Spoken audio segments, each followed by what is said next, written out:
أعوذ بالله السميع العليم من الشيطان الرجيم. بسم الله الرحمن الرحيم. الحمد لله الذي هدانا لهذا وما كنا لنهتدي لولا أن هدانا الله لقد جاءت رسل ربنا بالحق. الصلاة والسلام على الرسول المسدد المصطفى الأمجد المحمود الأحمد أبي القاسم محمد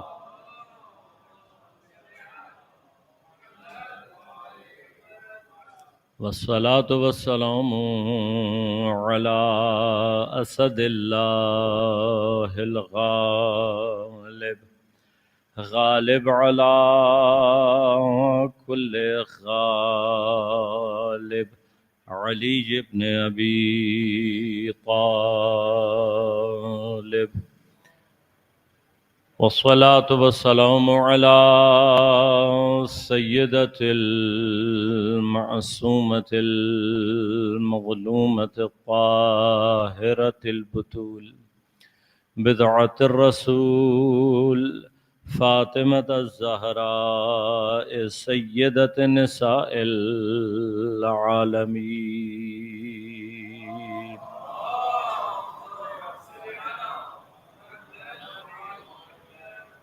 والصلاة والسلام على الحسن المجتبى والحسين المظلوم وأهل بيته الطيبين الطاهرين المعصومين المظلومين المنتجبين المنتخبين، لا سيما بقية الله في الأراضين روحي وأرواح العالمين لتراب مقدمه الفداء، ولعنة الله على أعدائهم أجمعين. أما بعد، قال الله تعالى في كتابه الكريم: بسم الله الرحمن الرحيم. يا أيها الذين آمنوا اتقوا الله وكونوا مع الصادقين. صلوات. اللهم صل على محمد وعلى محمد وعجل فرجهم.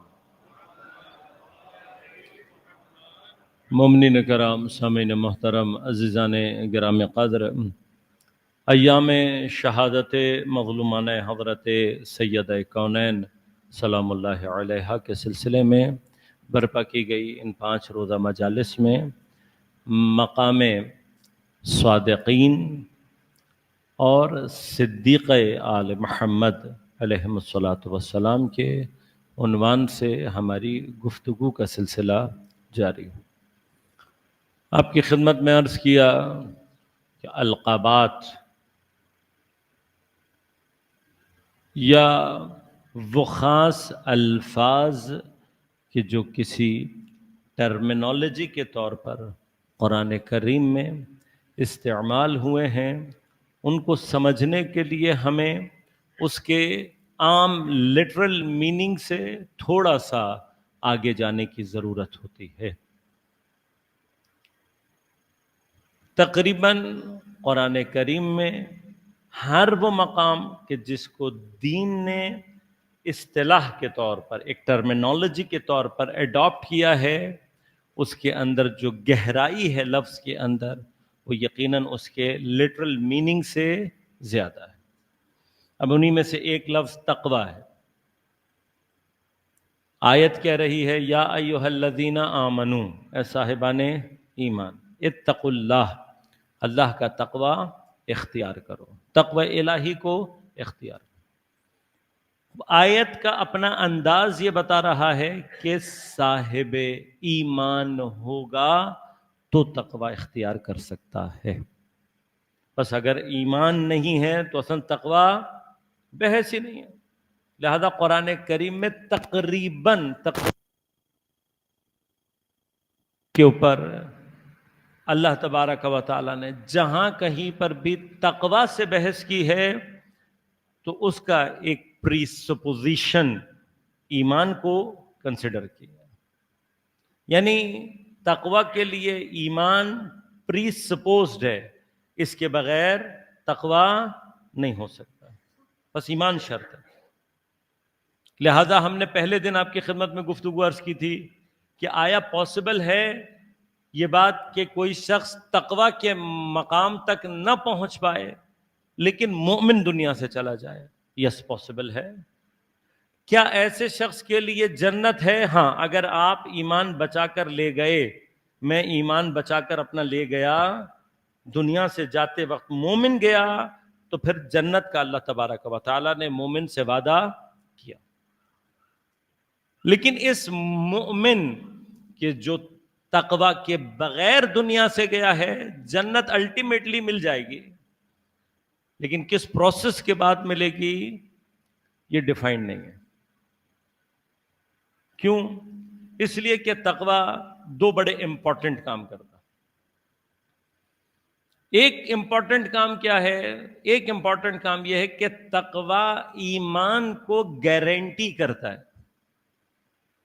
یعنی یہ بات ہم نے سپوز تو کر لی کہ آیا یہ پاسبل ہے یا نہیں کہ میں تقوی تک نہیں پہنچ سکا لیکن مومن مر سکتا ہوں یا نہیں. دس از پاسبل، پاسبلٹی میں مسئلہ نہیں. لیکن وٹ از دا پروبیبلٹی کہ بغیر تقوی کے میں مومن بنوں؟ تو probability is very weak, no guarantee. اگر گارنٹی کرنا چاہتے ہیں اپنے آپ کو کہ نہیں میں مروں تو میں ڈیفینیٹلی ایمان پر مروں، تو دا گارنٹی جو آپ کو ملنی ہے اس تھرو تقوی. اب یہ میں نہیں کہہ رہا، سورہ مبارک آل عمران قرآن میں ارشاد فرما رہا ہے یا ایھا الذین آمنوا اتقوا اللہ حق تقاتہ، اے صاحبان ایمان اللہ کا تقوی اختیار کرو جیسا کہ تقوی اختیار کرنے کا حق ہے، حق تقاتہ ولا تموتن، اور دیکھو ہرگز مت مرنا. میں بعض جگہوں پہ ترجمہ کرتے ہوئے بڑی احتیاط سے کام لیتا ہوں تاکہ ترجمے کی حد تک ہی کچھ مطلب آپ تک کر دوں. لا تموتو، مت مرو. لا تموتن، نون تاکید ثقیلہ. یہ لفظ اس لیے استعمال کرتا ہوں تاکہ آپ کو اگر نہ بھی سمجھ میں آئے تب بھی آپ کو یہ پتہ لگ جائے کہ سم تھنگ از دیئر، کچھ ہے. یہ نون تا، یعنی ایک ہے تموتو اور ایک ہے تموتن.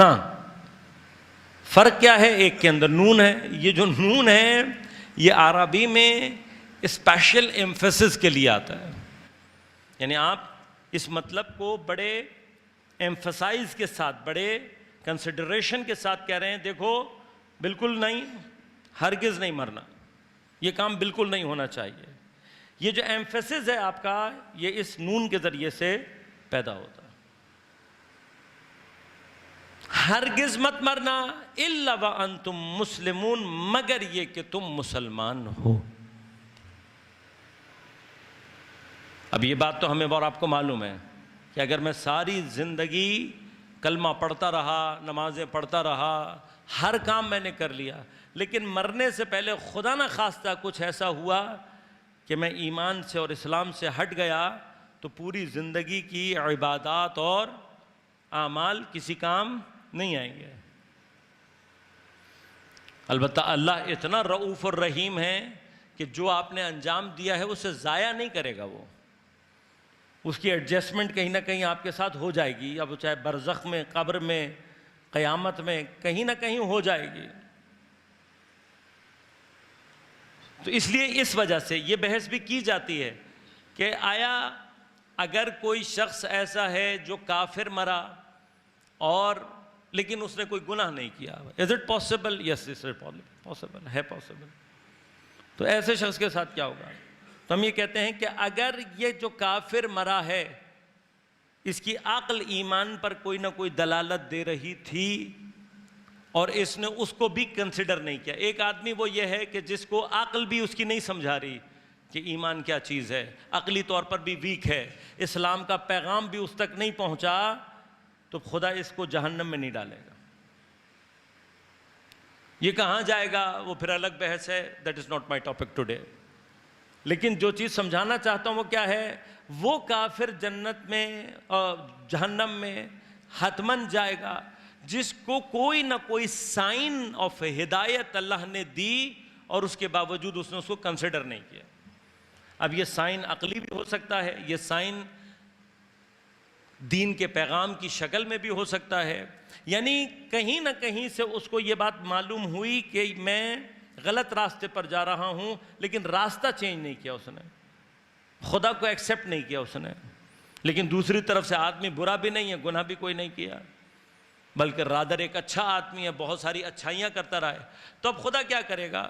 وہ جو انکار کیا ہے اس نے اس ہدایت کا، وہ انکار اس کو جنت میں نہیں جانے دے گا. لیکن ان نیکیوں کا انجام کیا نکلے گا؟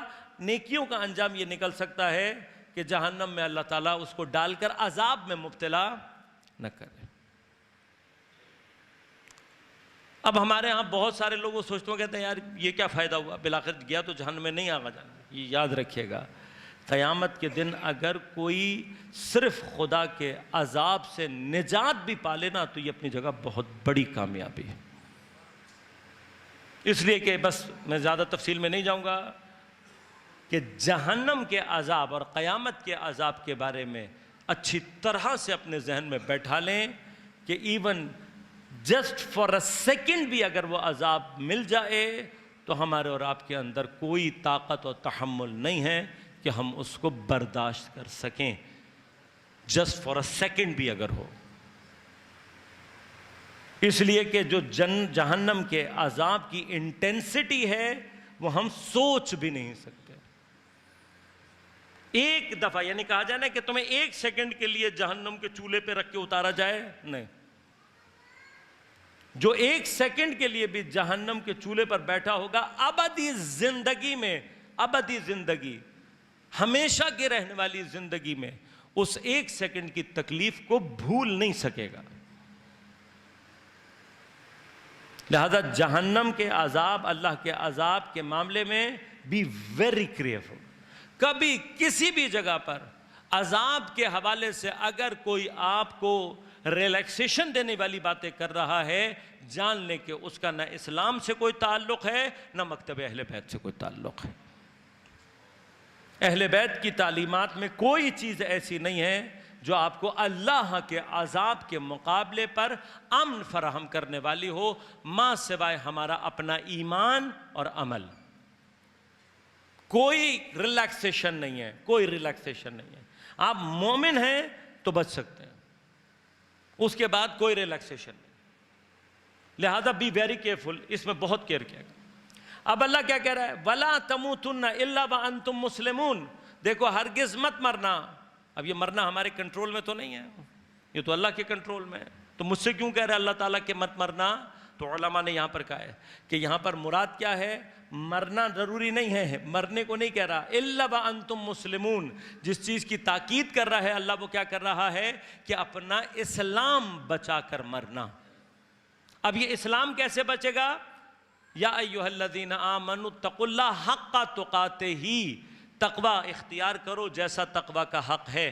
اگر تم نے تقوی اختیار کر لیا، this is the only way which will secure کہ آپ کا مرنا اسلام پر ہو سکتا ہے. لہٰذا اتنی بات تقوی کو اختیار کرنے کے لیے پہلے مرحلے میں تو ضروری ہے. جو دوسری چیز ہے وہ کیا ہے؟ فرمایا انما یتقبل اللہ من المتقین. کوئی بھی عمل اللہ جو ایکسیپٹ کرتا ہے وہ صرف متقین سے کرتا ہے. Now that is very important point. اگر میرے عمل میں تقوی ساتھ نہیں ہے، again there is no guarantee کہ میرا عمل قبول ہو پائے گا۔ اب ہمارے ہاں یہ بات تو ہم سوچتے ہی نہیں ہیں، رشوت کا پیسہ، حرام کا پیسہ، غصب کا پیسہ، اور اس سے ہم بڑی بڑی مجلسیں کرا دیتے ہیں، بڑے بڑے ہم چندے دے دیتے ہیں، یہ سوچ کر کہ یہ جو میں پیسہ لگا رہا ہوں یہ بھی اللہ کو دی ہوئی رشوت ہے۔ اب رشوت خور کی تو عادت ہوتی ہے نا، وہ سمجھتا ہے سارے کام جب دنیا کے رشوت سے نکلیں گے تو اللہ کو بھی میں تھوڑی سی رشوت دوں گا تو میرا کام ہو جائے گا۔ اور لازم بات ہے یہاں پر درمیان میں اللہ اور بندے کے، معذرت کے ساتھ کہہ رہا ہوں لیکن مولوی حضرات بھی بیٹھے ہوئے ہوتے ہیں، وہ بھی کہتے ہیں چلو آ ہی رہا ہے نا پیسہ، اب جیسا بھی آ رہا ہے، پھر وہ اپنے آپ کو بھی تسلی دیتے ہیں، کہتے ہیں بھائی یہ تو اللہ اور بندے کا معاملہ ہے، ہمیں کیا پتہ۔ ہاں یہاں پر آ کر ضرور کہیں گے کہ سوء ظن نہیں کرنا چاہیے، حسن ظن رکھنا چاہیے، انشاءاللہ یہ اس نے اپنی پاک کمائی میں سے نکالا ہوگا۔ بابا کون سی پاک کمائی؟ بندہ راشی ہے، رشوت لینے والا ہے، حسن ظن وہاں کرو جہاں حسن ظن کی کوئی گنجائش ہو۔ حضرت امیر علیہ السلام نہج البلاغہ میں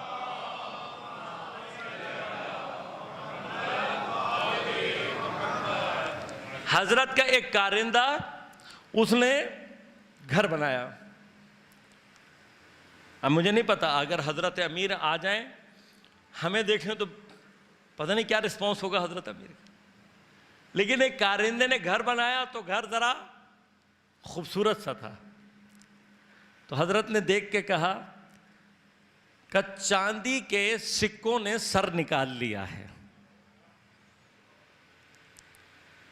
یہ حضرت کیا حضرت فرما رہے چاندی کے سکوں نے، یعنی جو تو نے چھپا کے رکھے ہوئے تھے وہ تو نے خود ظاہر کر دیا۔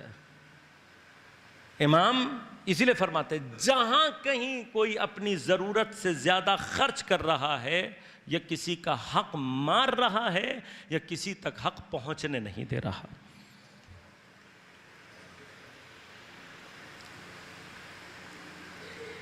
مشکل کیا ہے ہماری؟ مشکل ہے یہ جو ہم سمجھتے ہیں کہ ہم جیسا بھی کریں گے بالآخر ہے ہم نے کر دیا، اور پھر ہمارے پاس، یاد رکھیے گا اس طرح کے جو بہت سارے واقعات کبھی سننے میں ملتے ہیں کہ کوئی شخص تھا، اس نے اپنی پاک کمائی سے امام حسین کے اوپر خرچ کر دیا، امام حسین نے اس کا، ہمارے پاس خوابوں سے زیادہ ان چیزوں کی کوئی ویلیو موجود نہیں ہے۔ یہ جتنے بھی میں نے آج تک جتنے بھی ایسے واقعات سنے ہیں ان کی حد خواب سے آگے نہیں ہے، جس کی کوئی حجت اور کوئی دلیل دین میں نہیں ہے۔ دین میں اگر کسی کے خواب کی کوئی ویلیو ہے تو وہ معصوم کا خواب ہوتا ہے، کیونکہ معصوم کا خواب وحی کی اقسام میں سے ایک قسم ہوتا ہے۔ یہ جو ہم اور آپ خواب دیکھتے ہیں ان میں سے کوئی سچا خواب بھی اگر ہوگا تب بھی حجت نہیں، لیکن ہمارے تو دین کا ایک بہت بڑا حصہ ہی کس پہ چل رہا ہے؟ خوابوں پہ چل رہا ہے۔ تعجب کی بات یہ، جس قوم کے پاس قرآن ہے، جس کے پاس اہل بیت اطہار ہیں، جن کے پاس ضعیف سجادیہ ہے، جن کے پاس نہج البلاغہ ہے، کیا واقعاً اس مکتب کو اپنی حقانیت کے لیے خوابوں کی ضرورت ہے؟ تو ٹھیک ہے عارف کا خواب ہوگا، عالم کا خواب ہوگا، کسی جگہ پر ہم اپنے لیے ہدایت کا اس سے کوئی پہلو لے سکتے ہیں، لیکن دین کی عمارت خوابوں کے اوپر تعمیر نہیں ہوئی ہے۔ لہذا اب خدا کیا کہہ رہا ہے؟ انما یتقبل اللہ من المتقین، اللہ صرف متقین سے اعمال کو قبول کرتا ہے۔ یعنی اگر میں تقوی کی منزل پر نہیں ہوں تو پروبیبلٹی اس بات کی کوئی نہیں ہے کہ میرے اعمال قبولیت کے منزل پر بھی پہنچے ہوں گے۔ کیوں؟ تقوی نہ ہونے کا نتیجہ یہ نکلتا ہے کہ میں ہی کوئی ایک عمل ایسا انجام دوں جو میرے تمام اعمال کو نابود کر دے۔ پس یہاں بحث اللہ کے قبول کرنے نہ کرنے کی نہیں ہے، خود ہمارے ہی اعمال کے اندر کوئی چیز ایسی ہو سکتی ہے جو ہمارے ہی تمام اعمال کو نابود کر دے۔ اللہم صلی اللہ علیہ وسلم۔ بابا جب ہم اس طرح کی باتیں کرتے ہیں تو پہلا تو خوف لوگوں کے دلوں میں یہی آتا ہے گھر جا کر کہتے ہیں یا ان مولانا کو نہیں سننا، یہ تو دین سے بدل کر دیں گے، ایسا ہو کہاں سکتا ہے؟ لیکن بھئی میرے کاندھوں پہ تو ذمہ داری ہے، مجھے تو کسی اور کو بھی جواب دینا ہے بالآخر۔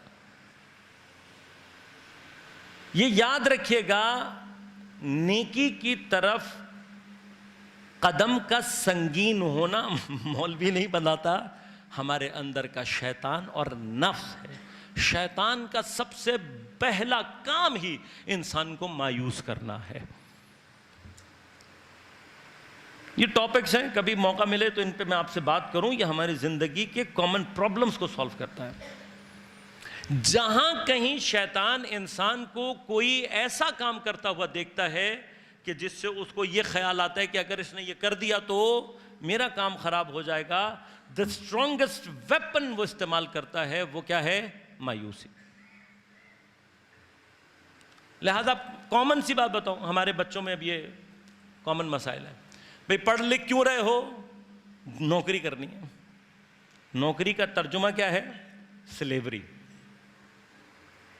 یہ عام ترجمہ ہے، یا آپ ڈکشنری میں بھی جا کے دیکھیں گے، نوکر کا مطلب کیا ہوتا ہے؟ ذرا سا محترمانہ نام اگر آپ اس کا جاب رکھ دیں تو جاب کہنے سے سلیوری حریت میں تبدیل نہیں ہوتی۔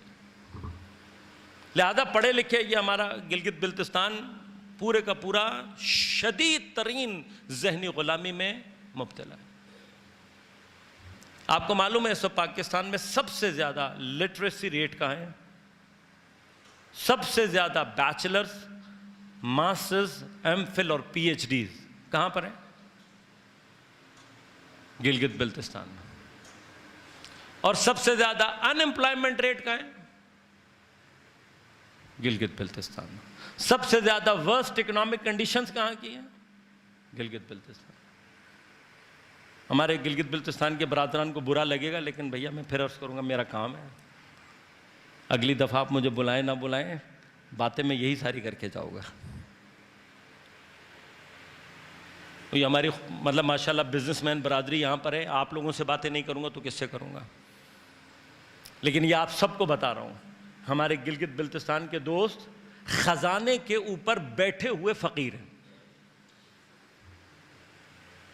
یقین کریں، اتنی اکنامک اپرچونٹیز ہیں گلگت بلتستان میں کہ آپ سوچ نہیں سکتے۔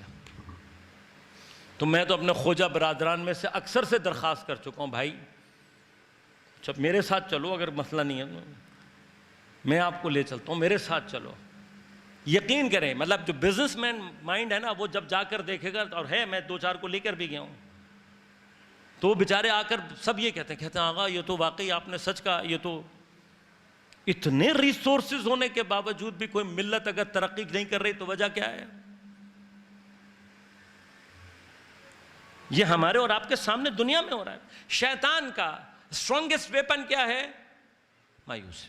لہذا جو کوئی بھی بزنس کی طرف مائل ہوتا ہے، شیطان اس کو آ کر پہلا جو خطرہ ڈراتا ہے وہ کیا ہوتا ہے؟ نقصان ہو جائے گا، کیسے کرو گے؟ نہیں ہو سکتا۔ اور جس کے دل میں یہ ڈر آ جائے وہ کبھی بھی کامیاب۔ اب آپ، میں بحث کو لمبا نہیں کر رہا، سیمینار نہیں ہے، ورنہ تو کبھی بعض باتیں ایسی ہو جاتی ہیں جو لوگ بعد میں کہتے ہیں کہ مولانا نے آج مجلس نہیں پڑھی، سیمینار کر کے چلے گئے۔ اب مجھے یہ بات سمجھ میں نہیں آتی کہ جب امام آ کر یہی باتیں کریں گے تو آپ کیا کہیں گے کہ امام نے کیا کیا؟ کیونکہ دین میں کبھی نہج البلاغہ پڑھیں گے تو یہی ساری باتیں ملیں گی۔ عزیزان من، مشکل کیا ہے ہماری؟ پرابلم کیا ہے ہماری؟ کیوں ہم سلیو بنے ہوئے ہیں؟ ہمت نہیں کر سکتے، آگے نہیں بڑھ سکتے۔ لہذا عزیزان من، اب خدا کیا کہہ رہا ہے؟ انما یتقبل اللہ من المتقین، اللہ صرف متقین سے قبول کرتا ہے۔ تو کیا میرے سارے اعمال ضائع ہو گئے؟ نہیں، ضائع نہیں ہوئے۔ آپ آج خدا کی طرف قدم اٹھانے کا ارادہ کریں تو وہ کیا کہتا ہے؟ آپ یہ ہیں، تو متقی بننے کے فائدے بھی بتا دوں آپ کو کہ کیا کیا ہو سکتا ہے۔ کہا تم اگر تقوی اختیار کرو گے، یغفر لکم ذنوبکم، تمہارے گناہ معاف کر دوں گا، یکفر عنکم سیئاتکم، تمہارے جتنی بھی مسٹیکس ہیں ساری کی ساری فراموش کر دوں گا، حتیٰ اگر تم متقین بننے والے ہو میں یہ بھی کر سکتا ہوں کہ تمہارے تمام اعمال کو تبدیل کر دوں. یبدل السیئات بالحسنات. تم ایک دفعہ متقی بنو حتیٰ تمہارے ریکارڈ میں گناہ بھی ہوگا میں اس کو نیکی میں تبدیل کر دوں گا.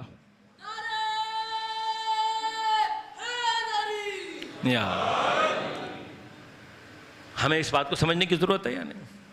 میں ڈیبٹ اینڈ کریڈٹ کی لینگویج میں تھوڑا سا سمجھا دوں آپ کو. جتنے بھی آپ کے ڈیبٹ ہوئے ہوئے ہیں، جتنے بھی نقصان ہوئے ہوئے ہیں، ایک مرتبہ اگر آپ تقوی کی منزل کی طرف قدم بڑھاتے ہیں تو اللہ تبارک و تعالی اس کا جزا آپ کو کیا دے گا؟ چیزیں کریڈٹ میں تبدیل ہونا شروع ہو جائیں گی. ایک جگہ یہ آتی بھی ہے انسان کہ اگر واقعاً وہ تقوی کو، مثلا اگر آپ جناب حر کو اس وقت اگر سمجھنا چاہیں گے تو حر کہاں کھڑے ہیں؟ جو کل رات تک لعنت اللہ علیہ کی فہرست میں کھڑا ہوا تھا، 10 قدم حسین کی طرف بڑھا دے علیہ السلام میں تبدیل ہو جاتا ہے. اللہم صلی اللہ علیہ وسلم. اچھا الفرق. اب جس طرح سے شیطان کا سب سے بڑا ہتھیار نا امیدی اور مایوسی ہے، خدا کا سب سے بڑا ہتھیار امید ہے. یا ایھا الذین لا تقنطوا من رحمت اللہ. اللہ کی رحمت سے مایوس اے صاحبان ایمان، میں شرک کے علاوہ تمہارا ہر گناہ معاف کر دوں گا. ایک مرتبہ میری طرف آنے والے بنو تو صحیح. دیکھیں ہم سے اللہ تعالیٰ نے آیت اللہ بہجت بننا ریکوائرڈ نہیں کیا ہے. متقی کا مطلب صرف آیت اللہ بہجت نہیں ہے. متقی کا مطلب کاظم کربلائی بھی ہے. کون ہے کاظم کربلائی؟ کاظم کربلائی وہ ایک عام سا دیہاتی آدمی جو کہ پڑھا لکھا بھی نہیں تھا، ٹوٹلی الٹریٹ آدمی ہے. لیکن کرتا کیا تھا کہ مولانا صاحب نے جو بات سمجھا دی کہ یہ گناہ ہے، اپنے آپ کو سے ہٹاتا تھا. اس کے لیے اس نے نقصانات بھی دیکھے ظاہری طور پر. اسے کہا کہ زکوٰۃ اور خمس جمع کراؤ. جو اس کو جتنا سمجھ میں آتا رہا وہ کرتا رہا. واحد آرزو اس کو کیا تھی کہ مجھے قرآن آ جائے، لیکن الٹریٹ تھا، تعلیم حاصل نہیں کر سکا. تقویٰ کے مراتب نے کہاں پہنچایا کہ ایک دن آتا ہے، آنے کے بعد اپنے علاقے میں جو امام زادے ہیں اس کی زیارت پر، زیارت کرنے کے بعد نماز پڑھنے کے بعد وہیں سائے میں بیٹھتا ہے. تھوڑی دیر نیند آ جاتی ہے. خواب میں دیکھتا ہے یہ خواب ہے، دین کی عمارت اس پر تعمیر نہیں ہے لیکن اس کے امپیکٹس ہیں. خواب میں انہوں نے دیکھا کہ کچھ لوگ آئے ہیں، انہوں نے آ کر اس کو اٹھایا اور کہا ہمیں زیارت کروا دو. یہ سمجھا کہ مطلب بتا دو کہ کہاں جانا ہے، کیا کرنا ہے. یہ ان کے ساتھ اندر آتا ہے. آنے کے بعد بتاتے ہیں کہ بھئی یہ امام زادہ ہیں وغیرہ وغیرہ. وہ کہتے ہیں اچھا کاظم یہ قرآن رکھا ہوا ہے، یہ پڑھ کر سنا دو. تو یہ کہتے ہیں جی مجھے قرآن نہیں پڑھنا آتا. تو دیکھا کہ انہوں نے سینے پر ہاتھ رکھا، اور جب سینے پہ ہاتھ رکھا اور اٹھایا تو جہاں جہاں قرآن لکھا ہوا تھا کاظم کربلائی کو پڑھنا آتا تھا. اتنا سا خواب دیکھا اس نے، اور دیکھنے کے بعد جب بیدار ہوا تو دیکھا وہیں سو رہا ہوں، بدن پورا پسینے میں تر بتر ہے. اب گھبرا کر اٹھ کر آیا، اور آنے کے بعد جب آ کر دیکھا تو جہاں جہاں قرآن لکھا ہوا تھا کاظم کربلائی کو پڑھنا آتا تھا. اور یہ جو آپ کو بات بتا رہا ہوں، یہ کاظم کربلائی 200 سال 500 سال 800 سال 1000 سال پرانا آدمی نہیں ہے. ہمارے اور آپ کے ایج کا آدمی ہے. اس کے انتقال کو شاید 30 سال بھی نہ ہوئے ہوں، 40 سال بھی نہ ہوئے ہوں. ابھی ہمارے ہی اسی صدی کا انسان ہے. یعنی میرے اور آپ کے دور میں رہتا ہوا ایک دیہاتی انسان، وہ اگر تقوی پر عمل کرے اور متقی بنے تو اس کے آثار اور برکات دنیا میں. لہذا کاظم کربلائی قرآنک معجزات، میریکل آف قرآن میں سے ایک میریکل کون ہے؟ کاظم کربلائی. ایک ٹوٹلی الٹریٹ آدمی کہ جس کو قرآن اس معجزے کے تحت، کرامت کے تحت اس کو پورے کا پورا قرآن، اور جو چیز وہ پڑھ سکتا تھا وہ صرف قرآن تھا. لہذا اس زمانے میں آیت اللہ مراشی نجفی نے اس کو ٹیسٹ کرنے کے لیے کہ کہیں یہ ایسا تو نہیں کہ کسی نے مشہور کر دیا ہے کچھ اور ہے، تو آیت اللہ مراشی نجفی نے بہت ٹیکنیکل قسم کا امتحان لیا. اس کا کیا کیا؟ انہوں نے ایک عربی عبارت لکھی جس عربی عبارت میں قرآن کو ڈسکس کیا گیا تھا. مثلا یہ عبارت اس طرح سے کہ قرآن میں قسم کے لیے واو استعمال ہوا ہے، تو واو کو لکھا قرآن کی نیت سے، با کو لکھا قرآن کی نیت سے. اس طریقے سے کچھ الفاظ عبارت تھی کہ جو عربی اور قرآن مکس تھا. وہ لے جا کے انہوں نے کاظم کربلائی کے سامنے رکھ دی، کہا کہ اچھا بتاؤ اس عبارت میں قرآن کہاں کہاں ہے؟ تو کاظم کربلائی وہ پڑھنا نہیں جانتا تھا، اس نے صفحے کھولے، صفحے کھولنے کے بعد بغیر پڑھے جہاں جہاں قرآن کی نیت سے الفاظ لکھے گئے تھے وہ کہتا تھا یہ قرآن ہے، یہ قرآن ہے، یہ قرآن ہے، یہ قرآن ہے، صفحہ پلٹا، یہ قرآن ہے، یہ قرآن ہے، یہ قرآن، صفحہ پلٹا، یہ قرآن ہے، یہ قرآن ہے، یہ قرآن ہے۔ آیت اللہ مراشی نجفی یعنی عبارت پڑھے بغیر کوئی کیسے بتا سکتا ہے؟ تو انہوں نے پوچھا کہ تمہیں کیسے پتہ لگا؟ انہوں نے کہا آقا پڑھنا وڑھنا مجھے کچھ نہیں آتا، یہ باقی جتنے بھی الفاظ ہیں نا یہ مجھے کالے دھبے اور کیڑوں کے علاوہ کچھ نظر نہیں آ رہے، کہ جہاں جہاں قرآن لکھا ہوا ہے وہاں سے نور نکل رہا ہے اور صرف وہ ہے جو میں پڑھنا جانتا ہوں۔ پھر سے آپ کو بتا رہا ہوں یہ کوئی ہزاروں سال پرانی، سینکڑوں سال پرانی بات نہیں ہے، یہ ہمارے اور پھر کتنے ہی ان کے امتحانات ٹیسٹیفائیڈ ہونے کے بعد ابھی بھی قم میں جو قم 9 کا قبرستان ہے اس میں اگر آپ جائیں حضرت معصومہ سلام اللہ علیہا کے حرم کے پاس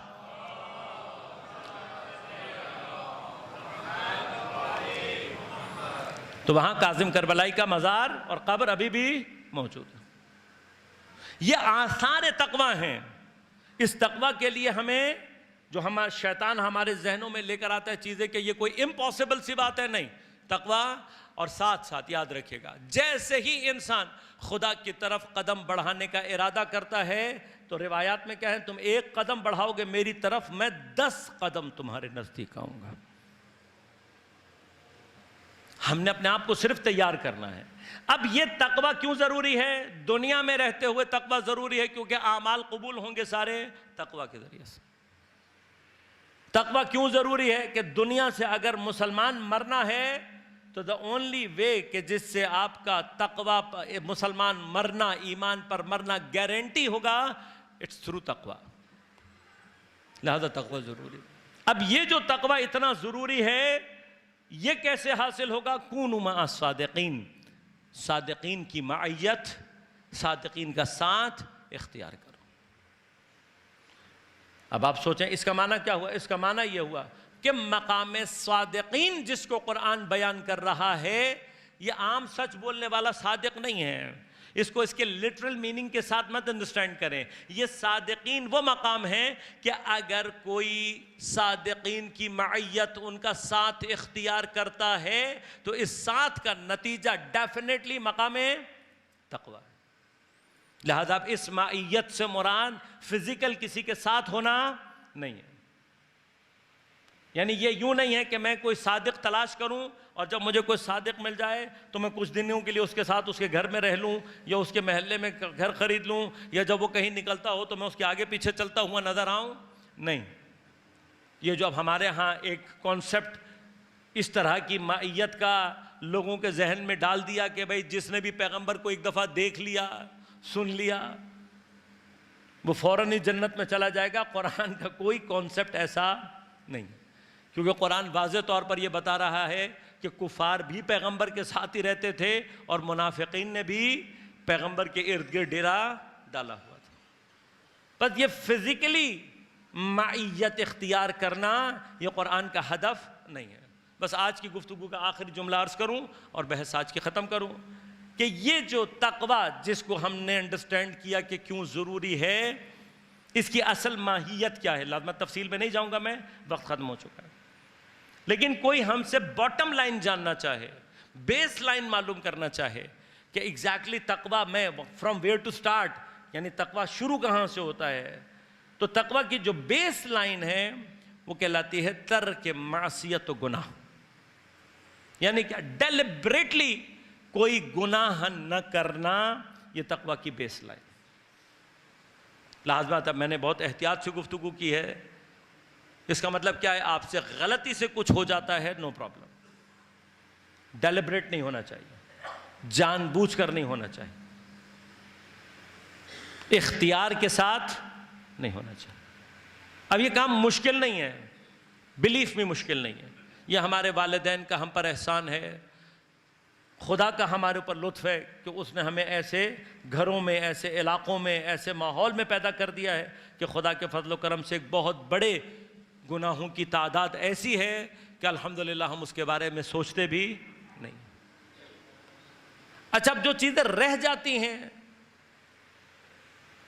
وہ اتنی مشکل نہیں ہے. میں نے پھر بتایا آپ کو، جہاں کسی بھی حق کی طرف بڑھنے والے راستے کے لیے آپ کے ذہن میں مشکل کا کانسیپٹ آ جائے، فوراً سمجھ لیجئے گا کہ یہ وہ شیطان ہے الذی یوسوس فی صدور الناس، جو لوگوں کے دلوں میں وسوسے پیدا کرتا ہے. کون کون سی چیزیں ہیں؟ کچھ مسائل ہیں جن کا تعلق ہمارے مال سے ہے، اور پھر بعد میں ایک بہت بڑی کا تعلق ہماری زبان سے. مال کا معاملہ تھوڑا سا ہم سمجھتے ہیں مشکل ہے، نہیں مشکل نہیں ہے. یہ جو مال والا معاملہ ہے کہ اپنے مال کو پاکیزہ کرو، اس میں صرف اور صرف تھوڑا سا خدا کے اوپر توکل کرنا. انسان ذرا سا خدا کے لیے حلال کمانے کی کوشش کرے، خدا کا وعدہ ہے وَمَن يَتَّقِ اللَّهَ يَجْعَل لَّهُ مَخْرَجًا وَيَرْزُقْهُ مِنْ حَيْثُ لَا يَحْتَسِبُ. خدا وہاں سے تمہیں رزق دے گا جس کا تم نے کبھی سوچا بھی نہیں ہوگا. So this is what we have to try. یہ تھوڑا سا ٹرائی کرنے کی ضرورت ہے. خدا پہ توکل کر کے اپنے مال کو حلال کرنے کی کوشش کریں اور تھوڑا سا صبر سے کام لیں. انشاءاللہ خدا آپ کے لیے رزق اور برکت کے دروازے ضرور کھولے گا. لیکن جو دوسری چیز ہے وہ کیا ہے؟ زبان. سب سے زیادہ گناہ کبیرہ جو ہم انجام دیتے ہیں وہ اپنی زبان سے دیتے ہیں. The most uncontrolled thing جو ہمارے اندر ہے وہ کیا ہے؟ ہماری زبان. لہذا میں نے غالباً کل یا پرسوں آپ کی خدمت میں عرض کیا تھا کہ خاموش رہنے کی کوشش کر کے دیکھیں. ایک ہفتہ خدا کے لیے ضرورت کے علاوہ بولنا چھوڑ کر دیکھیں. یقیناً پہلے 1-2 ہفتے میں ذرا سخت لگے گا، لیکن ضرورت کے علاوہ بولنا چھوڑ دیں. ممبر سے گارنٹی کے ساتھ کہہ رہا ہوں 40 دن خاموش رہنا سیکھ لیں، آپ کے اوپر ایمان کے اور برکتوں کے دروازے خود بخود کھل جائیں. اس لیے کہ جتنے آسانی سے زبان کے گناہ انجام پاتے ہیں اتنے ہی خطرناک اس کے آثار. زبان کنٹرول کرنا. سب سے بڑی مصیبت کیا ہے تقویٰ نہ ہونے کی؟ کہ جب انسان متقی نہیں ہوتا، کب امام سے دور ہو رہا ہوتا ہے اسے معلوم ہی نہیں ہوتا. اور یہ دوری ظہور کہاں کرتی ہے؟ دوری ظہور وہاں کرتی ہے، سمجھ میں تو آتی ہے جب امام اپنی مدد کے لیے بلا رہا ہوتا ہے. انسان امام کو پہچانتے ہوئے بھی امام کی مدد کے لیے جا نہیں پاتا. صرف کربلا تو نہیں ہے. کربلا تو اس کیفیت کے عروج کا نام ہے، مگر مدینہ کے لوگ مولا کائنات کو جانتے نہیں تھے. جانتے نہیں تھے، 100% جانتے تھے. لیکن کیا ہوا ہے مدینہ میں؟ کون لوگ ہیں یہ؟ جناب فضا حضرت زہرا سلام اللہ علیہا کے پاس آ کر ایک دن فرماتی ہیں بی بی میں نے دیکھا ہے کہ اب مدینہ کے لوگ علی کو سلام نہیں کرتے.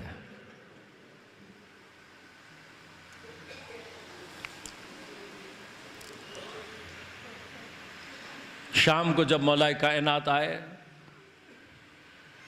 جناب سیدہ نزدیک بیٹھ کر ایک مرتبہ کہتے ہیں یا ابو الحسن ایک سوال پوچھ سکتی ہوں؟ پوچھو نبی کی بیٹی کیا پوچھنا چاہتے؟ یا علی میں نے سنا ہے کہ مدینہ کے لوگ آپ کو سلام نہیں کرتے. بعض روایات واقعاً بڑی عجیب و غریب ہیں. یہ جملہ سننے کے بعد فاتح خیبر کی آنکھوں سے آنسو جارے ہو. علی کا گریہ آسان بات تو نہیں ہے. فاتح خیبر رو رہا ہے. رو کر کیا کہتا ہے؟ کہتا ہے نبی کی بیٹی اگر بات یہیں تک ہوتی علی برداشت کر لیتا، نوبت یہاں تک پہنچ گئی ہے، علی سلام کرتا ہے، یہ جواب نہیں دیتے۔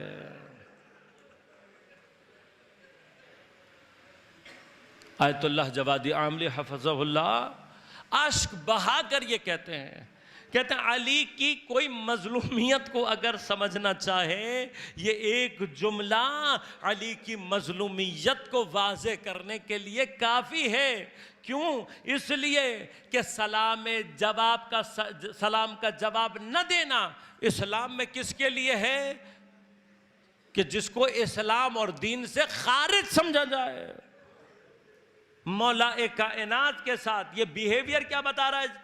وہ جو بنا ہے لا الہ کی، جو کلمہ اور دین کی بنا ہے، اس کے لیے بیہیویئر کیا؟ اس کے ٹریٹ ایسے کیا جا رہا ہے جیسے وہ دین سے خارج ہو۔ یہ تکلیف ہے علی کے دل کی، یہ تکلیف، یہ وہ درد ہے کہ جب سیدہ نے اس درد کو دیکھا نا، علی کا حق ہے جو غصب ہو رہا ہے، ولایت حق ہے میرے مولا کا جسے غصب کیا جا رہا ہے، یہ درد ہے جو علی کے دل میں، لوگوں کے بیہیویئر کی تکلیف ہے علی کے دل میں۔ یہ جب بی بی نے دیکھا نا تو ایک مرتبہ بی بی کو یہ احساس ہوا کہ شاید میری پسلی کے ٹوٹنے سے زیادہ علی کا دل ٹوٹا ہوا ہے۔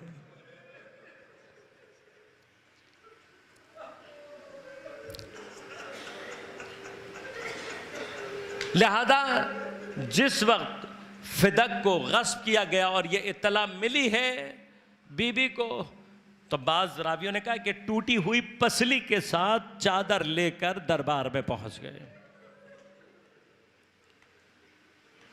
اپنے مال کا مسئلہ نہیں ہے یہاں پر، یہاں دین کے تحفظ کا مرحلہ ہے، یہاں پر حق اور باطل کے درمیان فرق پیدا کرنے کا مرحلہ ہے۔ ٹوٹی ہوئی پسلی کے ساتھ پہنچی ہے، وہ سیدہ گئی ہے دربار میں کہ اگر پیغمبر کے ساتھ جاتی، پیغمبر اپنے تمام وجود کے ساتھ کھڑے ہو جاتے، لیکن تاریخ کہتی ہے وہی سیدہ مسجد النبوی میں کھڑی رہی، لیکن کسی نے سیدہ کا احترام اس طریقے سے نہیں کیا۔ ارے کسی نے سیدہ کو بیٹھنے کے لیے بھی، لہذا وہ جگہ تھی، کسی نے مجھ سے پوچھا کہ مولانا بی بی کتنی دیر دربار میں کھڑی رہی ہوگی؟ میں نے کہا بیٹے پوچھو نہیں، گوگل پر ایک مرتبہ تلاش کرو خطبہ فدقیہ، اور جب ڈاؤن لوڈ ہو جائے تو کھڑے ہو کر خطبہ فدقیہ پڑھنے لگنا، تمہاری ٹانگیں کچھ دیر میں تمہیں خود بتا دیں گی۔ بس جب تمہاری ٹانگوں میں تکلیف ہو تو ایک مرتبہ یہ بھی سوچنا کہ نبی کی بیٹی ٹوٹی ہوئی پسلی کے ساتھ کھڑی ہوئی تھی۔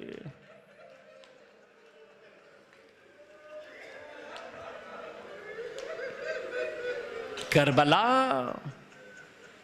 اثر تربیت سیدہ ہے، تو جس کی ماں ٹوٹی ہوئی پسلی کے ساتھ اتنی دیر کھڑی رہی، اس کے لیے کوفہ اور شام کے بازاروں اور درباروں میں کھڑا ہونا، ارے جب بھی سیدہ زینب کو کوئی تکلیف ہوتی ہوگی ایک مرتبہ سوچتی ہوگی کہ میری ماں کتنی دیر ٹوٹی ہوئی پسلی کے ساتھ کھڑی رہی، لہذا اپنے پسلی پر سے سیدہ ہاتھ نہیں اٹھا سکتی تھی، لیکن جب علی آ جاتے تو اپنی پسلی پر ہاتھ نہیں رکھتی تھی۔ ارے مجھے نہیں معلوم، لیکن ڈاکٹروں نے یہی بتایا کہ ٹوٹی ہوئی پسلی، ٹوٹی ہوئی ہڈی جتنی بار ہلتی ہے اتنی بار تکلیف پہنچتی ہے۔ پسلی کی ہڈی ایک مرتبہ ٹوٹ جائے دوبارہ جڑتی نہیں ہے۔ ارے جب سے پسلی ٹوٹی ہے نبی کی بیٹی کی، اس وقت سے لے کر اپنی شہادت تک ہر آتی ہوئی سانس کے ساتھ سیدہ روئی ہے، ہر نکلتی ہوئی سانس کے ساتھ تڑپی۔ الا ولعنت اللہ علی القوم الظالمین وسيعلم الذين ظلموا أي منقلب ينقلبون۔